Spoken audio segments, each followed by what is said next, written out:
और ओम का हम 3 बार उच्चारण करेंगे। अपने ध्यान ओम की तरफ लगाते हुए, परमात्मा की तरफ लगाते हुए हम ओम का लंबी गहरी सांस लेके हम ओम का उच्चारण करेंगे।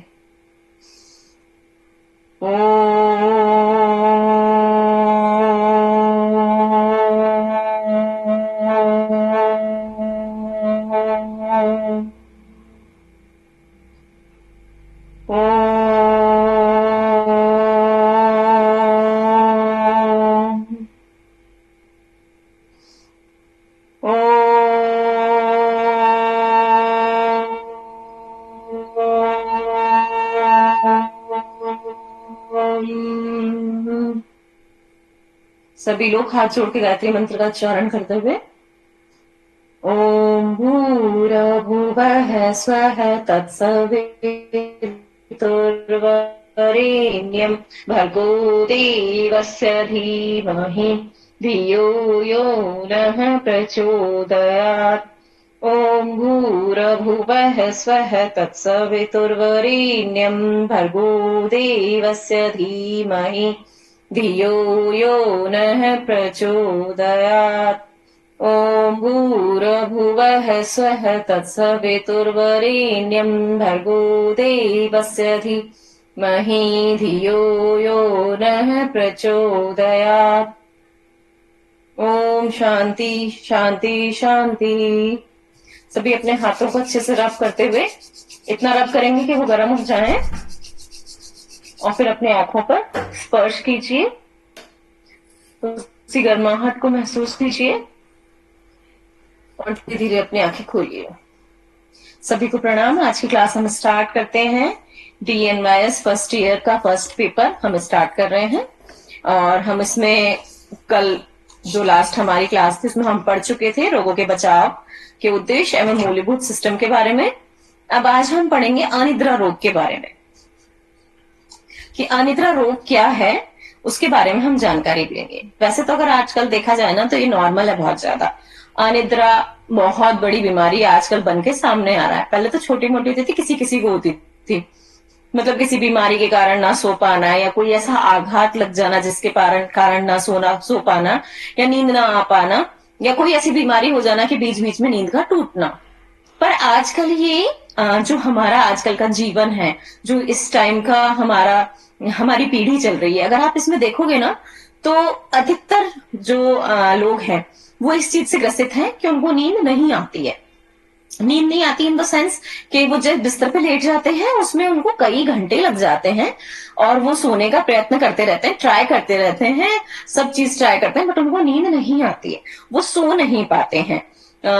और अगर सो भी जाते हैं तो जल्दी जल्दी उनकी नींद टूटती है, बार बार उठते हैं बीच बीच में, या फिर उस टाइम सो जाते हैं तो फिर सुबह के टाइम या आधी रात में उनकी नींद खुल जाती है, फिर दोबारा उनको नींद नहीं आती है। तो ये जो सारी प्रॉब्लम है ये इंसोमेनिया मींस अनिद्रा की बीमारी के अंतर्गत आती हैं। ठीक है, अब हम इसके बारे में पढ़ते हैं। इसका परिचय क्या है, कैसे और क्या क्या चीजें इसके अंदर हैं, इसके क्या सिम्टम्स हैं, हम इसका कैसे उपचार कर सकते हैं, नेचुरोपैथी में हम इसको कैसे ट्रीट करेंगे, ये सारी चीजें हम आज के जो हमारा जो आज का लेक्चर है इसमें पढ़ने जा रहे हैं। परिचय अनिद्रा रोग के बारे में। अनिद्रा या सोने में असमर्थता एक विकार है जिसमें नींद न आना या लंबे समय तक न सो पाने की समस्या से जाना जाता है। अनिद्रा में सामान्यतः संकेत और लक्षण दोनों पाए जाते हैं, जिसमें सोने से लगातार परेशानी के साथ कई नींद चिकित्सा और मनोरोग विकार आदि जुड़े होते हैं। ठीक है, तो इसमें यही है, मैंने आपको समझाया पहले कि लंबे समय तक नींद नहीं आए या फिर सोने में असमर्थता हो, वो ही हमारे ये अनिद्रा का विकार है। और इसमें लक्षण यही है कि लगातार सोने से परेशानी, नींद संबंधित हमें परेशानियां आती रहती हैं। ये कोई मनोरोग के कारण भी हो सकता है, कोई हमारी चिकित्सा प्रणाली चल रही है उसके कारण हो सकता है, स्ट्रेस हो सकती है, हमारी किसी भी तरह की हमारी चिंताएं हो सकती हैं जिसके बारे में हम विचार कर रहे हैं, हमारे दिमाग में थॉट्स आए जा रहे हैं लगातार, और वो हमें सोने नहीं दे रहे हैं।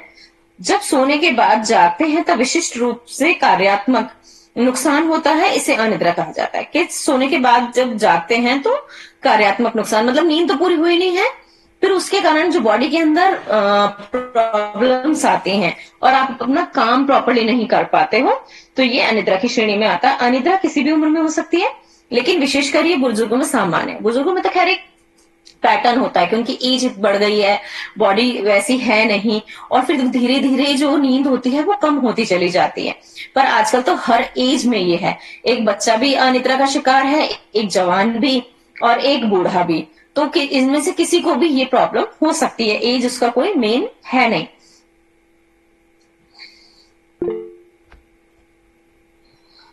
इन्हें अनिद्रा को अल्पावधि या तीव्र और चिरकालीन या दीर्घकालीन अनिद्रा में वर्गीकृत किया गया। ऐसे दो चीज में हमने वर्गीकृत कर दिया गया है, दो भागों में डिवाइड कर दिया गया कि किस किस तरीके से अनिद्रा को डिवाइडेशन किया जा रहा है। तो अल्पविधि या अल्पावधि या तीव्र अनिद्रा का 1 महीने से कम अवधि तक अच्छी नींद में असमर्थता, मतलब अगर 1 महीने तक अच्छी नींद आ ही नहीं रही है और आप असमर्थ हो सोने में, अच्छी नींद आपको नहीं आ रही है, तब नींद की शुरुआत या नींद को बनाए रखने में कठिनाई होती है, या फिर नींद की स्फूर्ति के बिना या खराब गुणवत्ता के साथ होती है। या तो आती ही नहीं है, या फिर अगर आती भी है तो जो गुणवत्ता होती है, मतलब डीप स्लीप नहीं होती है, गहरी नींद नहीं है आपको। हाँ जी बोलिए। मैम, रोगों का वर्गीकरण आज पढ़ाना है क्या? जो रोगों का वर्गीकरण मैंने पढ़ा दिया आपको कल ही, रोगों के कारक और रोगों का वर्गीकरण।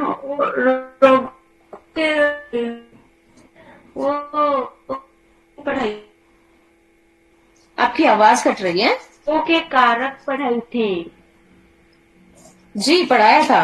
रोगों का वर्गीकरण भी कर दिया था मैंने, जैविक वाला और अजैविक कारक दोनों पढ़ा दिए थे, पूरा टॉपिक कंप्लीट किया था। नहीं मैम, रोगों के वर्गीकरण फिर से समझा देना एक बार, लास्ट में समझा देना। हाँ, लास्ट में एक बार समझा देंगे। ठीक है ठीक है। उसमें बस जैविक कारक और अजैविक कारक के ऊपर है कि जैविक कारक में से हम कितने में डिवाइड करते हैं, मैं बस लास्ट में समझा दूंगी। अभी ये थोड़ा सा पढ़ लेते हैं हम टॉपिक, इसको क्लियर कर लेते हैं। जी जी हाँ जी। इस प्रकार की अनिद्रा यदि अनिद्रा नींद के लिए पर्याप्त अवसर और परिस्थिति के बावजूद उपस्थित होती है तथा उसके परिणाम स्वरूप दैनिक प्रणाली में समस्या उत्पन्न होती है। और अल्पावधि या तीव्र अनिद्रा को अल्पकालिक अनिद्रा या तनाव संबंधी अनिद्रा के नाम से भी जाना जाता है। अब इसमें क्या है कि सोने की सिचुएशन भी सही है, मतलब आपको सोने के लिए सही टाइम से आप बेड पे पहुंच भी गए, बिस्तर भी सही है, आपको कोई परेशानी भी नहीं है, आप भूखे भी नहीं हो, आपको कोई वैसा भी कुछ परेशानी नहीं है, और फिर भी आप सो नहीं पा रहे हो, या आपकी नींद की क्वालिटी खराब है। क्वालिटी इन द सेंस कि आपको डीप स्लीप नहीं आ रही है, मतलब आप लेटे और आप कहाँ सो गए, वो वाली नींद, कि वो गहरी नींद की चाहे आपने वो 2 ही घंटे के लिए, बट वो फुलफिल हो गई बॉडी के लिए। अब जब वो नींद की क्वालिटी खराब है, तो जब नींद की क्वालिटी खराब होती है तो हमारी बॉडी के ऊपर उसका क्रियात्मक असर पड़ता है। असर ऐसा होता है कि हमारी जो बॉडी है वो प्रॉपरली वर्क नहीं कर पाती है, थकी थकी फील करती है। तो एनर्जाइज हुए नहीं हम, क्योंकि हमें डीप स्लीप मिली नहीं, तो एनर्जाइज नहीं हुए, तो जो हमारी क्रियात्मकता है, मतलब हमारे काम करने की क्षमता, उसके ऊपर इफेक्ट पड़ता है। और ये एक अल्प अवधि होती है कि थोड़े दिनों के लिए किसी कारण से इस तरीके से हमारी नींद डिस्टर्ब हुई, तो इसे अल्प अवधि वाली अनिद्रा भी कहा जाता है। ठीक है।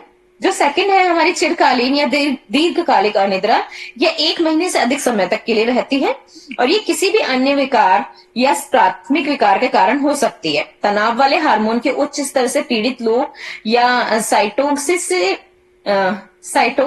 से पीड़ित के स्तर में बदलाव के कारण भी चिरकालीन या दीर्घकालीन अनिद्रा से पीड़ित होने का जोखिम अधिक होता है। अब जो ये सेकंड टाइप की हमारी है, इसमें क्या है कि 1 महीने से ज्यादा टाइम में तक अगर आपको नींद नहीं आ पा रही है, सोने में कोई भी प्रॉब्लम हो रही है, तो वो चिरकालीन या मतलब या लंबी वाली जो अनिद्रा है, दीर्घकालिक अनिद्रा के अंतर्गत ये आता है। अब इसमें आपको कोई तनाव वाले हार्मोन जैसे कि कार्टिसोल अगर बढ़ गया तो वो फिर सोने नहीं देता है, क्योंकि वो शरीर के अंदर बेचैनी लाता है, और वो आपके थॉट्स को नहीं रुकने देता। जब तक आपके थॉट्स नहीं रुकते तो आपके न्यूरॉन्स रिलैक्स नहीं होते, न्यूरॉन्स रिलैक्स नहीं होते, तो जब माइंड काम ही नहीं होगा, शांति नहीं होगा, तो आप कैसे सो पाओगे, है ना। तो कार्टिसोल वाला हार्मोन जब हाई लेवल पे होता है तो भी हम नींद नहीं कर पाते हैं, हम सो नहीं पाते हैं, और ये लंबे टाइम तक चलता रहता है कि वो एक पैटर्न बन जाता है, और लगातार लगातार लगातार हर दिन आपके साथ में यही सेम चीज बेड पे जाने के बाद होती है। तनाव वाले हार्मोन के कारण उच्च स्तर से पीड़ित लोगों को ये साइटोकिन्सिस के स्तर में बदलाव के कारण भी चिरकालीन ये वाली अनिद्रा जो है, दीर्घकालीन या चिरकालीन वाली अनिद्रा से पीड़ित होने का जोखिम बन जाता है, जिनके हार्मोनल लेवल का जो तनाव वाले हार्मोन है, जो स्ट्रेस वाले हार्मोन होते हैं, जो बॉडी को अच्छी तरह से स्ट्रेस कर देते हैं, बहुत ज्यादा थका देते हैं और चिंता चिंता हमें देते हैं। तो जो एंजाइटी वाले पेशेंट होते हैं, जो डिप्रेशन वाले पेशेंट होते हैं, तो वो क्या होता है, या तो सोते ही नहीं है, या तो फिर पड़े, जो डिप्रेशन वाले होते हैं वो तो सोते ही नहीं है, या सोते हैं तो फिर सोते ही रहते हैं, सोते ही रहते हैं, ये वाला उनका पैटर्न होता है। और जो स्ट्रेस एंजाइटी वाले होते हैं वो बहुत ज्यादा सोचने के कारण, क्योंकि जब कार्टिसोल लेवल बढ़ता है तो आपके जो हैप्पी हार्मोन्स होते हैं, जो काम करने वाले हार्मोन्स होते हैं, मतलब जो आपको शांति प्रदान करने वाले हार्मोन होते हैं, वो काम नहीं करते हैं, उनका लेवल डाउन होता है और कार्टिसोल का लेवल अप होता है। तो जब ये वाला लेवल अप होता है तो नींद नहीं आती है, बॉडी बेचैन रहती है, दिमाग शांत नहीं होता है, उसमें हर समय थॉट चलते रहते हैं और आप सो नहीं पाते। ये चिरकालीन वाले में आता है। इसके प्रभाव के कारणों के आधार पर यह अलग अलग हो सकता है। अब जैसे कारण अलग अलग हैं तो उसके प्रभाव भी अलग अलग तरीके के होंगे। इनमें मांसपेशियों में थकान, मतिभ्रम या मानसिक थकान शामिल हो सकती है। अब इसमें क्या है, मांसपेशियों में थकान हो सकती है आपको, मतलब बॉडी में मसल में पेन हो सकता है, आपको मतिभ्रम हो सकता है, मतलब ब्रेन फॉगिंग भी हो सकती है कि आपको समझ में नहीं आ रहा है कि क्या हुआ, या फिर आप सो के उठे तो आपको ये समझ में नहीं आ रहा है कि दिन का टाइम है या रात का टाइम है, क्या टाइम है, आपको समझ में नहीं आ पा रहा है। मानसिक थकान, अब मानसिक थकान तो होगी ही क्योंकि आप सो ही नहीं पाए, आपका तो दिमाग रिलैक्स ही नहीं है। तो जब आपके दिमाग को आराम ही नहीं मिला, 24/7 में वर्क कर ही जाए बेचारा, तो जब वो काम ही कर रहा है तो उसको नींद ही नहीं मिली तो वो सो नहीं पाया, जब वो सो नहीं पाया तो वो थका हुआ है। तो मानसिक थकान भी हो सकती है। इस प्रकार जो लोग इस प्रकार के विकार से पीड़ित होते हैं, जिनमें मतिभ्रम होता है, उन्हें वास्तव में जो वस्तु नहीं होती है और उसके वस्तु के होने का एहसास होने लगता है। जो मतिभ्रम वाले लोग हो जाते हैं उनको जो चीज है ही नहीं उसका भ्रम होने लगता है। जैसे मैंने बताया कि हो तो रही है रात और उनको लग रहा है जैसे सुबह होने वाली है, या फिर सुबह हो गई है और उनको लग रहा है जैसे रात होने वाली है। तो मतिभ्रम इस तरीके का वो किसी भी चीज को लेकर हो सकता है ना। उन्हें ऐसे लगा कि उन्होंने सपना देखा, और जबकि ऐसा है कि कोई आकर के उनसे पूछ के कुछ बात करके चला गया, और उनको और सचमुच में ऐसा है कि सपना आया और उनको लगा कि कोई हमसे बात करके गया। तो ये हो जाते हैं मतिभ्रम। किसी भी चीज को लेके हो सकते हैं, किसी भी उससे हो सकते हैं ये। तो ये अनिद्रा वाले में होता है। चिरकालीन या दीर्घकालीन अनिद्रा दोहरी दृष्टि उत्पन्न कर सकती है। दोहरी दृष्टि मतलब यही दोहरी दृष्टि हो गई कि हो कुछ रहा है, आप देख कुछ और रहे हैं, है ना। तो इसका ये साइड इफेक्ट, जैसे मतलब ये इसका लक्षण जैसे हो गया, परिचय एक तरह से, कि इसमें ये वाली चीजें होती हैं। अब इसमें लक्षण क्या है हमारे अनिद्रा की बीमारी के अंदर? सुबह में जल्दी उठ जाना और दोबारा सोने में असमर्थ होना। कि आप रात को तो टाइमली सो गए, पर जो आधी रात के बाद में नींद खुल गई आपकी 3 बजे, 3:30 बजे, 2:30 बजे, उसके बाद आप सो नहीं पा रहे हो। या फिर आधी रात के मध्य में कई बार जागना, आधी रात हुई है उसमें बार बार आप उठ रहे हैं, आपको टॉयलेट जाना पड़ रहा है, वॉशरूम यूज करना पड़ रहा है, या फिर आपको बार बार प्यास लग रही है तो आप उठ रहे हो, तो वो खराब नींद की क्वालिटी है जिसके कारण आप बार बार जगते हैं। रात में लंबे समय तक जगते रहना, कि जैसे आप बेड पे गए, आप सोने का प्रयास कर रहे हैं, आपने लाइट्स भी ऑफ कर दी, कोई शोर शराबा भी नहीं है, बिस्तर भी आपका एकदम अच्छा है, नरम है, सॉफ्ट, गर्म है, सोने लायक कंडीशंस हैं सारी, बट फिर भी आप सो नहीं पा रहे हो लंबे टाइम तक, आप लगातार करवटें बदल रहे हो। तो जो बार बार करवटें बदल रहे हैं और लॉन्ग टाइम हो गया आंखें बंद करके लेटे हुए हैं, कोई कुछ नहीं, शांति है बिल्कुल, फिर भी नहीं सो पा रहे हैं, ये भी उसका लक्षण है। थका हुआ महसूस करना और नींद के बाद ताजगी महसूस न करना। अब हम सो ही नहीं पाए तो थके हुए तो होंगे, ये तो इसका मेन ही लक्षण है। और जो सो लिए, अब जो खराब क्वालिटी वाले लोग हैं वो सोए, थोड़ा थोड़ा बीच में रात में बार बार जगते रहे पानी पीने या वॉशरूम के लिए, तो वो खराब क्वालिटी की नींद हो गई। या फिर एक बार रात को जल्दी सो, आराम से नींद आ गई, सुबह बहुत जल्दी जग गए, फिर नींद ही नहीं आई, तो भी वो लोग थके हुए रहेंगे और वो ताजगी महसूस नहीं करेंगे, मतलब एनर्जाइज नहीं होंगे, क्योंकि जो रात है वो सोने के लिए बनाई गई। जब हम प्रॉपरली सोते हैं तो हमारा जो पूरा बॉडी का फंक्शन है वो प्रॉपरली वर्क करता है और सारे अंग उस तरीके से काम करते हैं जैसे काम करने चाहिए। हमारी बॉडी के अंदर बायोमेट्रिकल घड़ी होती है जो खुद जानती है कि अब ये रात हो गई है, अब ये सुबह हो गई है, ये सोने का टाइम है, ये जगने का टाइम है, तो बॉडी को किस तरीके से काम करना चाहिए वो बैलेंस करती है। जब हम सो नहीं पा रहे हैं तो हमारा ओवरऑल पूरा सिस्टम ही डिस्टर्ब हो जाता है। ये सारी अनिद्रा की जो लक्षण है उसके अंतर्गत आते हैं। अब हम सो ही नहीं पाए, हमारे बॉडी ने जो लिवर को जैसे काम करना चाहिए नहीं किया, किडनी को जो करना चाहिए नहीं किया, जो हमारे स्प्लीन को काम करना था नहीं हुआ, हमारे ड्यूडेनम को जो काम करना है वो नहीं हुआ, लार्ज इंटेस्टाइन का नहीं, मतलब कुछ भी प्रॉपरली नहीं हुआ तो उनको कॉन्स्टिपेशन भी, अपच भी, ये सारी चीजें ऑकर होने लग जाती है ना। तो ये बहुत सारी बीमारी, तो ताजगी कहाँ से आएगी आपको, आपकी बॉडी तो रिजुनेट हुई ही नहीं। तो जब बॉडी ने प्रॉपरली आराम नहीं मिला उसको, तो वो 12 घंटे काम करने के लिए वापस तैयार नहीं है, 12 से 18 घंटे काम करने के लिए, है ना। और जबकि हम जब एक अच्छी गहरी नींद लेते हैं, 4 से 5 घंटे की एक डीप स्लीप मिलती है, तो हमारी बॉडी सुबह तरोताजा होती है। हम उठते ही आंख खोल के बैठ जाते हैं और फुल ऑफ एनर्जी होते हैं, अच्छे से अपने किसी भी काम को करते हैं। मतलब उठने के बाद में हम बिस्तर पे लेटे लेटे आलस नहीं करते हैं कि अब हमें उठना है, उठें कुछ काम करें, नहीं 5 मिनट और सो लें, नहीं 5 मिनट, क्योंकि जिनकी नींद ही पूरी नहीं हुई रात भर, जो थके हारे हैं, तो वो तो उठ नहीं पाएंगे। पर जो लोग अच्छे से सोए हैं, जिनको एक लंबी गहरी नींद हो रही है, वो फुल ऑफ एनर्जी उठते हैं, एकदम से अपना बिस्तर छोड़ते हैं, अपना बिस्तर बांध के तैयार करते हैं, उसको लगा देते हैं साइड में, उठते हैं, अपने नित्य कर्म करते हैं, अपने योगा, एक्सरसाइज या घूमना, जो भी उनका फॉलो अप होता है वो सारा करते हैं, स्नान ध्यान करते हैं, फिर अपने काम पे निकल जाते हैं। उल्टा होता है उनके साथ, अनिद्रा वालों के साथ, कि जो सो नहीं पाए, वो ना उठ पाते हैं, ना वो कोई फिर ना किसी एक्सरसाइज में, क्योंकि वो लेट लेट लेट करते जाते हैं, फिर डिनाई होती जाती है, उनकी सारी चीजें पीछे लटकती जाती हैं। तो क्या है, वो थक रहे हैं, थके हैं, तो वो लेटे हैं, आराम कर रहे हैं, उठे नहीं, योगा भी नहीं किया, योगा नहीं किया तो कोई एक्सरसाइज भी नहीं करी, इवन घूमने भी नहीं गए, मतलब कुछ भी नहीं किया, कोई फिजिकल एक्टिविटी नहीं, तो और डल हो जाती है नींद, और बेकार हो जाती है, और उनके कार्टिसोल लेवल्स हाई हो जाते हैं।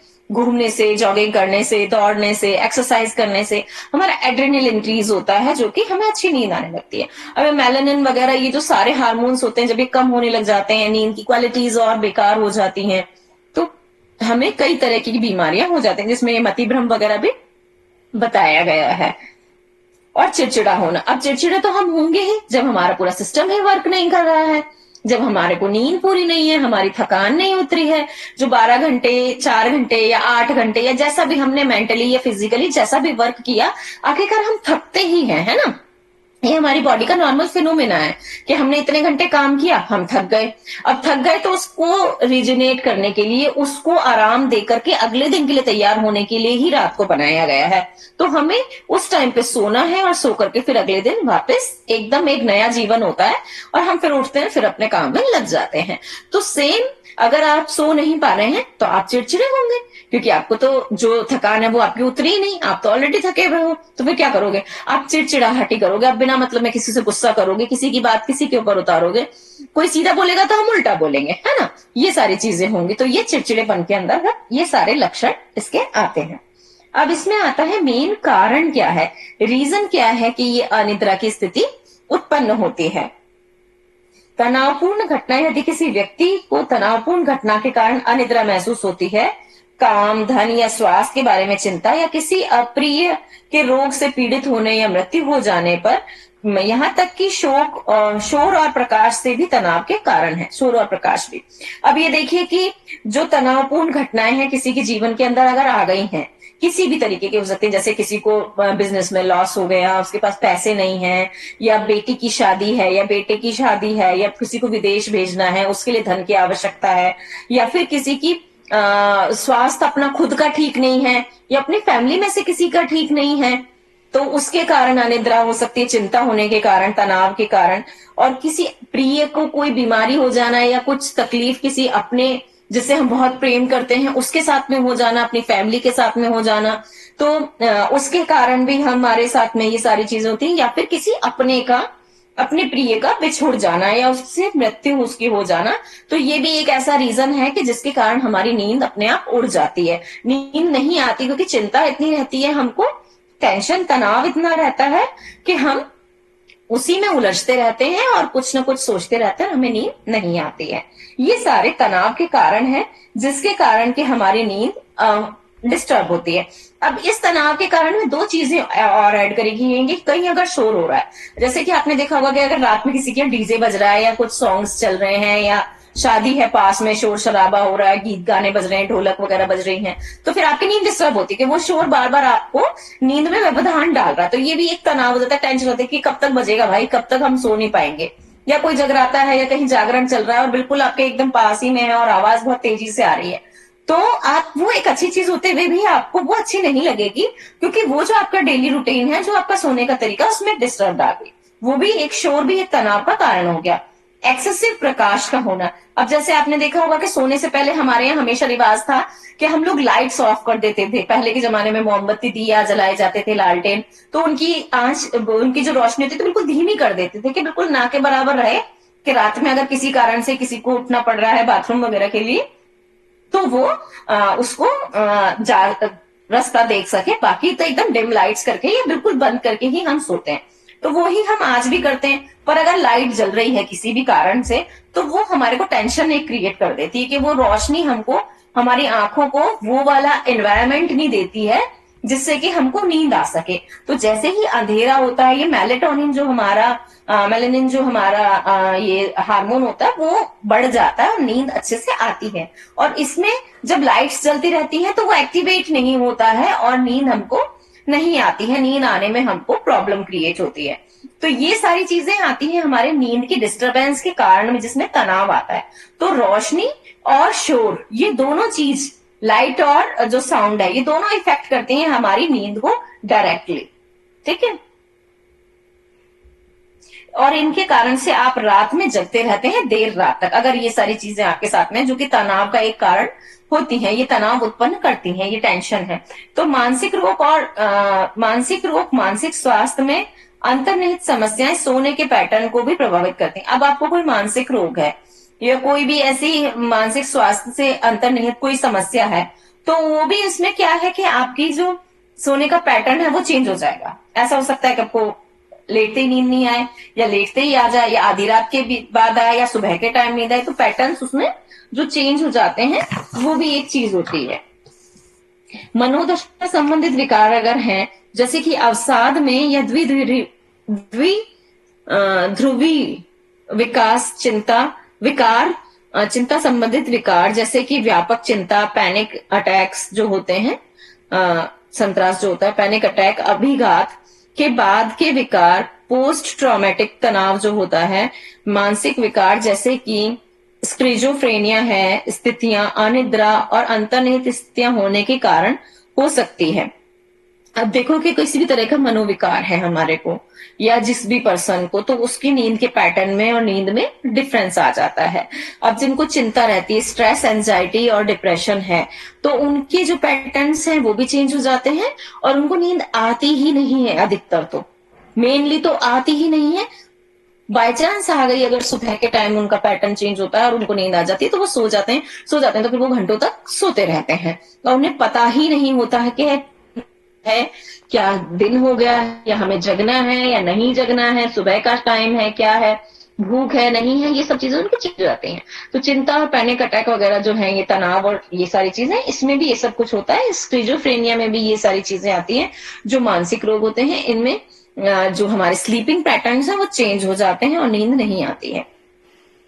श्वसन संबंधी रोग जैसे कि दीर्घकालीन अवरोधक फुसफुसीय रोग या अस्थमा, तंत्रिक, जैसे कि आप श्वसन संबंधित कोई रोग है हमारे को, श्वास से रिलेटेड, हमारे को कोई भी लंग्स का इन्फेक्शन हो गया है, हमको खांसी है, हमको दमा है, अस्थमेटिक अटैक है, तो फिर आपको कैसे नींद आएगी? नींद आएगी ना, आप खांसते रहोगे, या आप सांस नहीं ले पा रहे तो आप उठ के बैठ जाओगे, नींद आंखों में भरी है, उसके बावजूद उठ के बैठ जाओगे, खांसी करोगे या फिर सांस लेने का प्रयास करोगे तो सो नहीं पाओगे। तो अगर श्वसन तंत्र संबंधित भी कोई परेशानी है तो आप सो नहीं पाते हो। तंत्रिका तंत्र संबंधित बीमारी जैसे अल्जाइमर और पार्किंसन है, तो उसमें भी हार्मोनल समस्याएं हैं और मतलब इसमें भी प्रॉब्लम्स हैं, तो उससे भी हमें नींद नहीं आती है। हार्मोनल समस्याएं जैसे कि अति सक्रिय थायराइड है, जोड़ों या मांसपेशियों में समस्याएं हैं। अगर थायराइड बहुत ज्यादा एक्सेसिव सक्रिय होता है, जैसे जो हाइपरथायराइडिज्म है, उसके अंदर नींद कम आती है। हाइपोथायराइडिज्म के अंदर नींद ज्यादा आती है, हाइपर के अंदर कम आती है, क्योंकि जो हमारा हार्मोन ग्रंथि होती है, थायराइड ग्रंथि होती है, वो हाइपर एक्टिवेट होती है और ज्यादा एक्टिवेट करती है उसको, थायराइड ज्यादा स्त्राव करती है हाइपरली।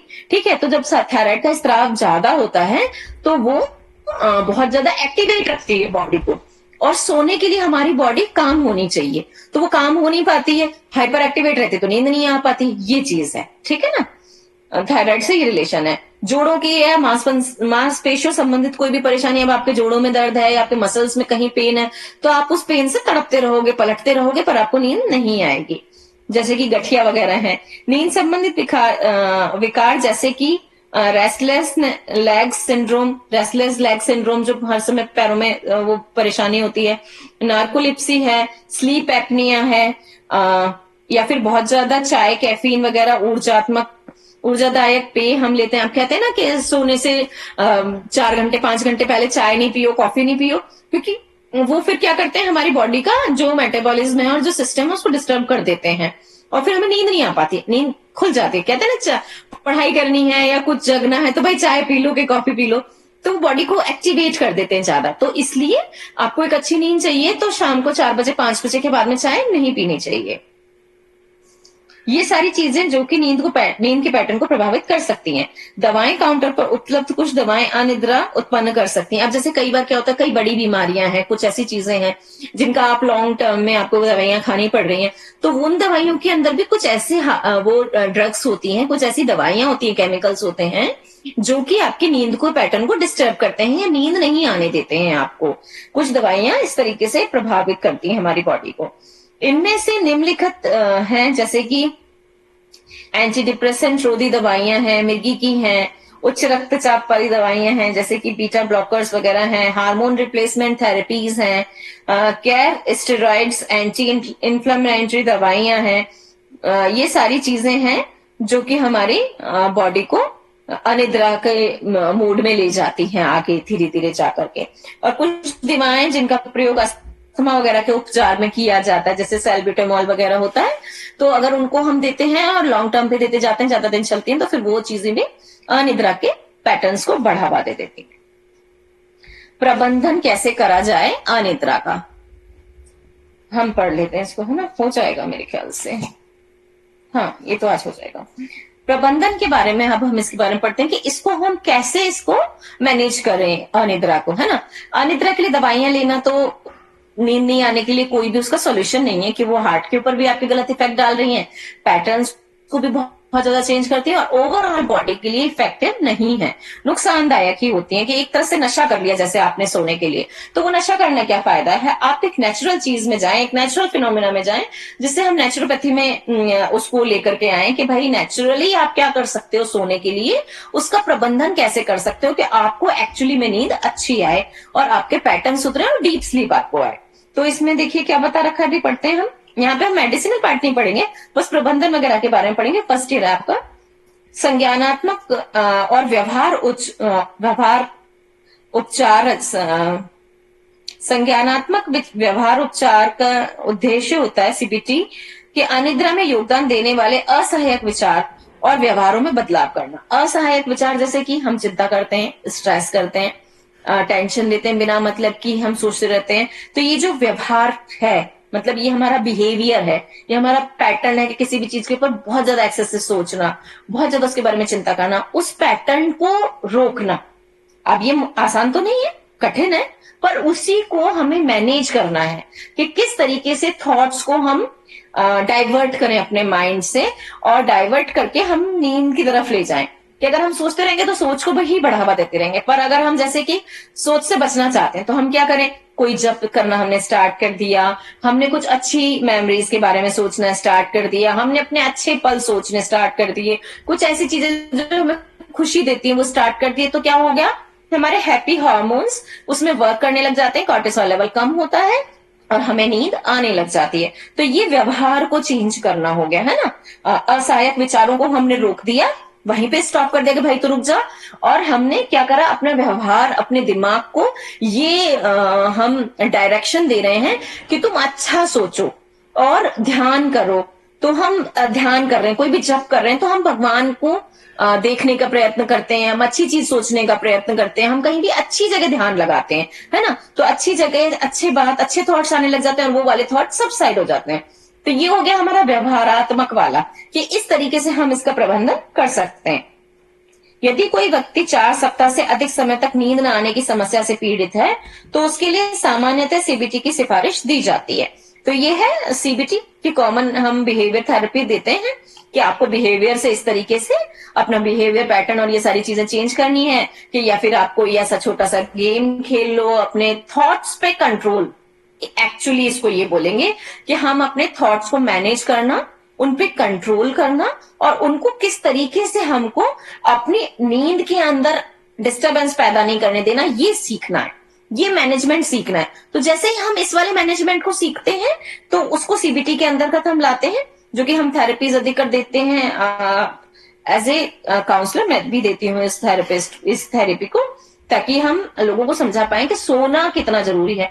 हम उनको सोने का जो नींद की गुण है, नींद की हमें फायदा है, नींद का हमें फायदा है, वो सारी चीजें समझाना और उनको ये समझाना कि आप अपने बिहेवियर को कैसे चेंज करके इस थॉट प्रोसेस को रोक करके एकदम से, और एकदम एक दिन में तो नहीं होता है, इसमें बहुत टाइम लगता है, लगभग कम से कम 20 दिन लग जाते हैं आपको ये थॉट प्रोसेस बनाने में कि हाँ हमको इन थॉट्स को रोकना है। क्योंकि विचार कोई ऐसी चीज तो है नहीं कि पकड़ के निकालेंगे और बाहर फिट जाएगा, वो तो हमें उसको समझाना पड़ता है। हमारे मन को, हमें दिमाग को, मन को एक आज्ञा देनी पड़ती है, एक डायरेक्शन देना पड़ता है उनको कि इस तरीके से आप सोचो तो ये आपका उस तरीके से प्रबंधन हम करते हैं। ये सीबीटी के अंतर्गत आता है। उत्तेजना नियंत्रण थेरेपी, ये स्टिमुलेट्स कंट्रोल थेरेपी है, जिसका उद्देश्य नींद के साथ बेडरूम में सहयोग और सुसंगत नींद पाने के लिए पैटर्न को स्थापित करना, इसमें मदद करना होता है। अब इसमें यह है कि भाई आपका बेड अच्छा हो, आपको नींद आ जाए। बेड अच्छा होने से मतलब ये नहीं है कि बहुत मुलायम और गद्देदार या ऐसा या बड़ा, नहीं, कि वो आपकी जो सिचुएशन है, जो आपका एनवायरमेंट है, वो सोने वाला हो। जैसे जो आपके साथ में है बंदा, वो भी सोना ही चाहता हो, अगर वो बात करना चाहेगा तो फिर आप उससे बातें करेंगे, फिर आपको पता नहीं चलेगा, फिर आप जगते ही रह जाएंगे। हाँ, अपने साथ में हम ऐसे पर्सन को भी जो भी टाइम की अहमियत को समझता है और वो उसको अच्छे से मैनेज कर रहा है कि हाँ जी हमें इस टाइम पे सो जाना है, दोनों जने साथ में अच्छी हेल्थी बातें करें, एक अच्छा हेल्थी कन्वर्सेशन करें और दोनों आंख बंद करके सोने चले जाएं। ये होती है हमारी उत्तेजना नियंत्रण थेरेपी, जिसमें दोनों एक दूसरे के साथ देते हैं और इस तरह से यूज करते हैं। थर्ड है इसमें नींद प्रतिबंध थेरेपी। बिस्तर पर सोने जाने के समय को सोने के लगभग समय को सीमित करें। शुरुआत में नींद हल्की होगी, लेकिन सोने का समय बढ़ जाएगा, जिससे आपकी नींद में सुधार होगा। अब इसमें है कि शुरुआत में बिस्तर पर सोने जाने के समय को लगभग सीमित कर दें कि भाई ये ही टाइम है, फिक्स एक टाइम हम कर दें। तो जैसे कि अगर हमारा खाना खाने का हमेशा एक टाइम होता है तो एक पैटर्न बन जाता है कि उस टाइम पे फिर आपको भूख लगती ही लगती है। ऐसे ही सेम नींद के साथ में कि अगर आप 10 बजे बेड पे सोने जा रहे हैं और जाकर के आप लेटते हैं कि बस अब मुझे सोना है, मेरे सोने का टाइम है, इसको जब आप हमेशा सीमित कर देते हैं इतने बजे से इतने बजे तक, तो आपको नींद आएगी ही। पहले सोने में हो सकता है कि कम टाइम हो, फिर वो धीरे धीरे इसमें सुधार आता जाता है और नींद की जो क्वालिटी है उसमें सुधार आ जाता है और आपको सोने का समय आराम से बढ़ जाता है, आप आराम से सो पाते हो। विश्राम परीक्षण, इसका उद्देश्य तनाव को कम करना या हस्तक्षेप करने वाले विचारों को कम करना होता है, जो कि नींद में बाधा उत्पन्न करते हैं। अब ये तनाव करने, ये जो है विश्राम वाला प्रशिक्षण कि भाई आप रेस्ट वाले मोड में चले जाओ, लेट करके भाई अब हम सोएंगे। अब रेस्ट मोड पे आ गए तो आपने अपनी बॉडी को टेंशन फ्री कर दिया, रिलैक्सेशन वाला। तो जब रिलैक्स करा, बॉडी धीरे धीरे हल्की होती गई, फिर नींद आ गई और आराम से आप सो गए। उनके विचारों को, जो भी हस्तक्षेप करते हैं विचार, जो आके डिस्टर्ब करते हैं बार बार, उन पे अपने रोक लगा दी। विरोधाभास पूर्ण विचार, जागते रहने और सोते रहने के किसी भी विचार के से बचने की कोशिश करें और इसका उपयोग केवल तभी होता है जब किसी को परेशानी हो रही है, लेकिन नींद बनाए रखने में नहीं होता है। अब इसमें यही है कि विरोधाभास नहीं हो कि आपको जगना है कि आपको सोना है, ये आपको समझ में आ जाना चाहिए कि आप ये नहीं कि सोऊं कि नहीं सोऊं, या सोना है कि जगना है, या काम कर लूं या नहीं कर लूं। ऐसा विरोधाभास पूर्ण वाला अगर होगा तो सो नहीं पाओगे। तो एक मन बनाने वाली बात कि आप एक मन बनाएं और विरोधाभास पूर्ण जो डिफरेंट कॉन्फ्लिक्ट वाला आपका है वो नहीं रहे, एक ही मत हो कि हाँ जी सोना है मुझे, तो फिर वो आपके लिए अच्छी तरह से काम करेगा। तो ये था हमारा आज का अनिद्रा वाला सेशन जो हमने अपना कंप्लीट किया। कल अब हम पढ़ेंगे कुछ आम बीमारियों के बारे में, जैसे बुखार, सर दर्द वगैरह है, अर्धकपारी वगैरह। ठीक है, आज हमारा अनिद्रा हमने चैप्टर कंप्लीट किया है। थोड़ा सा लेट था बट फिर भी हो गया। जी कुछ पूछना था, पूछ लीजिए। हाँ मैम, आपने बताया कि ये जो रोशनी ज्यादा होने से हमें नींद की डिस्टरबेंस होती है, तो इसका क्या कारण है और इसको हम कैसे, क्या शब्द आप बताए वो बता दीजिए मैम। मैंने तो इसीलिए बताया था कि अगर रोशनी ज्यादा होगी तो वो क्या है ना, हमारी बॉडी एक बायोमेट्रिकल घड़ी है ना, जो रात दिन का डिफरेंस वो कर सकती है। पर जो लाइट बहुत तेज जलती है ना, तो वो एक विरोध उत्पन्न करती है हमारी बॉडी के अंदर कि दिन है कि रात है कि क्या है। और वो रोशनी ना जो ये मेलानिन होता है, ये इसको काम नहीं करने देती, सक्रिय नहीं होने देती, और उससे नींद आती है हमको अच्छी। तो है ना, उसको बढ़ाने के लिए रोशनी नहीं होनी चाहिए, कम लाइट होनी चाहिए। बट अगर लाइट कोई हम जलाते हैं ना, तो हम कहते हैं डिम लाइट वाला 0 वाट वाला बल्ब हम जलाते हैं, और बहुत कम रोशनी या फिर बिल्कुल अंधेरा रख के सोते हैं। तो जो बिल्कुल अंधेरा रखते हैं ना, तो उसमें गहरी नींद आती है, अच्छी नींद आती है। तो वो इसलिए यहाँ पे रोशनी भी तनाव का एक कारण बताया गया है कि वो एक अलग तरीके का हमारे दिमाग में टेंशन क्रिएट करती है। ठीक है, मतलब मैम ये मेलानिन हार्मोन जो है ये बढ़ने से नींद आती है? अच्छा। हाँ, ये एक फैक्टर है हमारी बॉडी के अंदर कि ये अपने आप उसके अंदर हमारी बॉडी के अंदर होते हैं सीक्रेट, और ये फिर कम भी हो जाते हैं। अब कम हो गए तो फिर नींद डिस्टर्ब हो जाती है पैटर्न। आप उसको गूगल पे टाइप करेंगे, ढूंढेंगे तो आपको मिलेगा। ये इसमें यहाँ पे नहीं बताया हुआ है क्योंकि हम वैसे शॉर्ट में इसको पढ़ रहे हैं ना।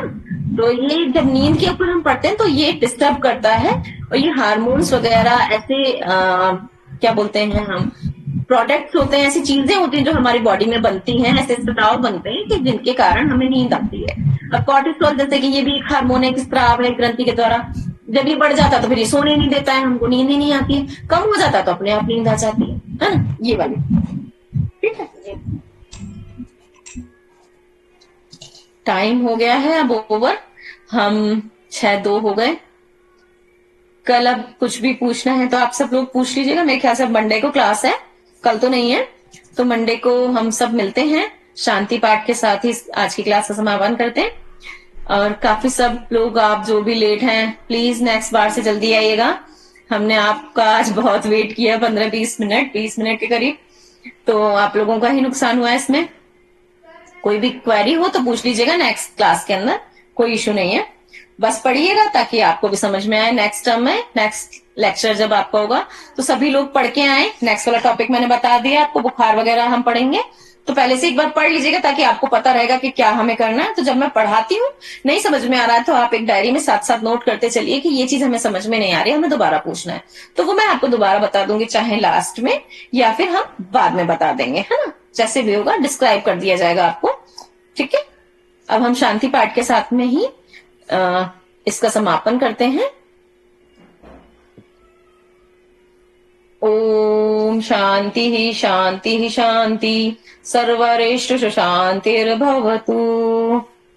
सभी को प्रणाम, मिलते हैं कल वापस से मंडे को हम, और नेक्स्ट क्लास में। ठीक है, नमस्ते मैम।